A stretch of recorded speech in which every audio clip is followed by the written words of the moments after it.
आपल्या सोबत आहेत संरक्षण तज्ञ आणि माजी कर्नल अभय पटवर्धन सर. सर, आपण पाकिस्तानी क्रिकेटर्स असो, स्टार्स असो, त्यांचे यूट्यूब चॅनल्स बंद केलेले आहे, डिजिटल स्ट्राईक्स केलेला आहे. जगात याचा कसा मेसेज जाईल, काय वाटतं?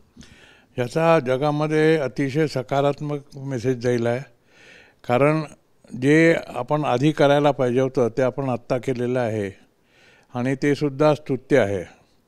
कारण कोणीही आपल्याविरुद्ध जर फेसबुकवर किंवा इंस्टाग्रामवर किंवा कुठल्याही सोशल माध्यमावर जर गरळ ओकत असेल तर तो माध्यम बंद करणंच चांगलं.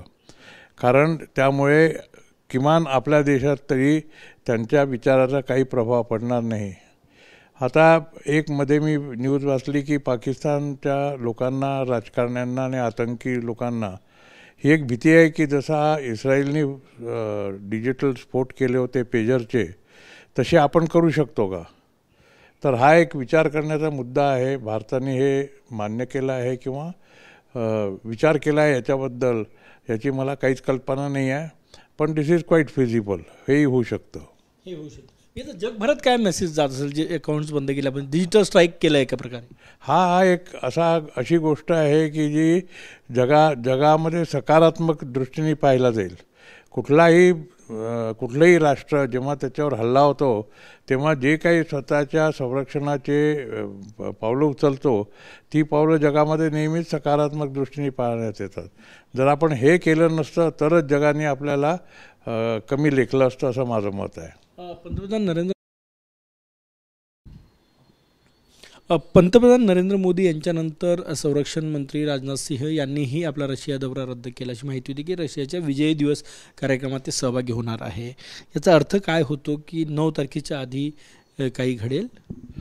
9 तारखेच्या आधी काही घडेल हे आपण शुअर शॉट सांगू नाही शकत.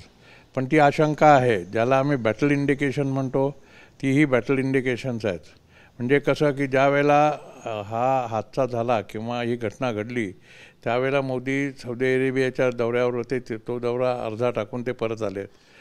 मिसेस सीतारामन अमेरिकेच्या दौऱ्यावर होती, पेरूच्या दौऱ्यावर, तिथनं त्या अर्धा टाकून परत आल्यात. राजनाथ सिंगांना 9 तारखेला विक्ट्री परेडला जायचं होतं, तेही त्यांनी कॅन्सल केलं. याचा अर्थ असा की काहीतरी ॲक्शन मोठी होणार आहे आणि त्याच्या बैठका आपल्याकडे चालू झालेल्या होत्या आणि आता संपलेल्या आहेत.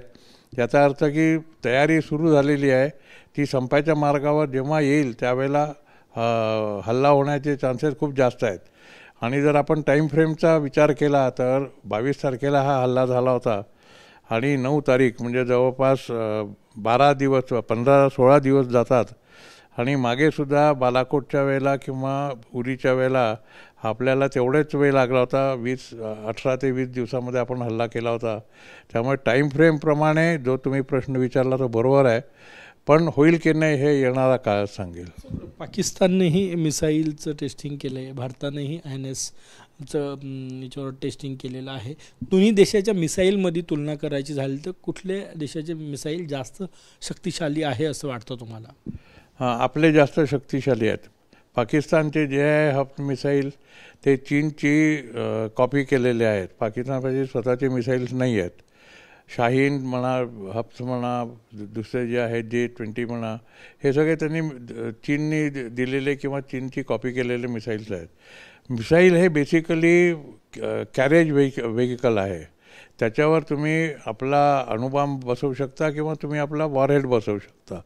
तर ते किती लांब जाईल याच्यावर आपली ताकद अवलंबून असते. आपल्यापाशी शॉर्ट रेंज आहे ते पाकिस्तानपाशी आहे. आपल्यापाशी मीडियम रेंज आहे, म्हणजे साधारण 500 ते 1000-1200 किलोमीटरपर्यंत जाणारं तेवढं पाकिस्तानकडे आहे. आपल्याकडे लॉंग रेंज आहे 5000 किलोमीटरच्या बाहेर, तर ते पाकिस्तानकडे नाही आहे. आपल्याकडे हायपरसॉनिक आहे जे आपलं इथनं पूर्ण चीन आणि अर्धा रशिया कव्हर करू शकतं, तेही पाकिस्तानकडे नाही आहे.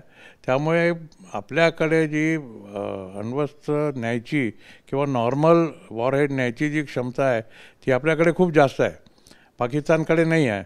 पण पाकिस्तानला चीननी आत्ता हा ही घटना झाल्यानंतर 100 P-20 मिसाईल्स दिलेले आहेत, पण ते मिसाईल शॉर्ट रेंजचे आहेत, 300 ते 350 किलोमीटर रेंजचे आहेत.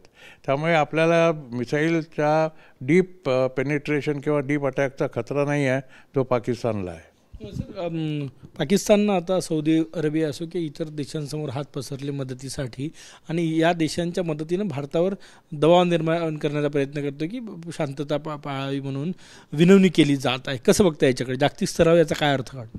जागतिक स्तरावर याचा अर्थ असा आहे की पाकिस्तान आपलं मुस्लिम कार्ड खेळतो आहे.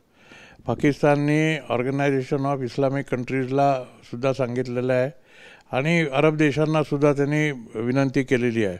सौदी अरेबियाला तर जास्त करून एकट्या सौदी अरेबियाला केलेली आहे, कारण ते त्यांचे आर्थिक सहायता करणारा देश आहे तो. त्यामुळे हा जो कार्ड पाकिस्तान खेळत आहे तो काही सफल होणार नाही, कारण नेहरू ऑलरेडी सौदी अरेबियामध्ये जाऊन आलेले होते. ऑर्गनायझेशन ऑफ इस्लामिक कंट्रीजमध्ये जयशंकर गेलेले होते. त्यामुळे ते आपल्या टोटली अगेन्स्ट जाणार असं मला काही वाटत नाही. पाकिस्तानने ही एक बातमी फैलवली होती की ऑर्गनायझेशन ऑफ इस्लामिक कंट्रीजपैकी 47 देशांनी त्याला पाठिंबा दिलेला आहे, पण जेव्हा आम्ही याची शहानिशा केली तेव्हा ही बातमी खोटी असल्याचं आढळून आलं होतं. शेवटचा प्रश्न माझा, आत्ता जी परिस्थिती आहे भारत पाकमध्ये, आपण नाकाबंदी करतोय, आपला व्यापार बंद केला, डिजिटल स्ट्राईक केलेला आहे, पाकिस्तानवर काय परिणाम होईल याचा? पाकिस्तानची आर्थिक व्यवस्था ढासळेल आणि कुठलं युद्ध लढायकरता तुम्हाला आर्थिक सुबत्ता पाहिजे, ती त्यांच्याकडे नाही आहे. त्यांच्याकडे फार तर 2 किंवा 3 दिवसाचं युद्ध लढण्याची क्षमता आहे. बाकीचे त्यांचे जी हत्यार, अम्युनिशन, खास करून अम्युनिशन जे असतं, टँकचं अम्युनिशन, आर्टिलरीचं अम्युनिशन, मिसाईल्सचं अम्युनिशन, एअरक्राफ्टचं अम्युनिशन, हे विकत घ्यायला जागतिक बाजारामध्ये पैसा लागतो आणि तो रोख पैसा पाहिजे. पाकिस्तान स्वतःच कर्जबाजारी झालेला असल्यामुळे त्याच्याकडे रोख पैसा नाही आहे. चीन त्याला किती पैसा देणार किंवा सौदी अरब किती पैसा देणार आणि कुठवर देणार? त्यामुळे पाकिस्तानची हालत खस्ता झालेली आहे. 2-3 दिवसापेक्षा जास्त तो युद्धामध्ये टिकाव धरू शकणार नाही, आणि टिकाव जर धरावा लागला तर त्याला बाहेरनं सर्वकष मदत पाहिजे, जी फक्त अझरबैजान, चीन आणि तुर्की हे देऊ शकतात. पण त्यांच्याकडनं सुद्धा इथे यायला वेळ लागतो आणि ते आपण केव्हाही इंटरडिक्ट करू शकतो. खूप खूप धन्यवाद. कॅमेरामॅन सचिन सयामसह गजानन माटे, TV9 मराठी, नागपूर.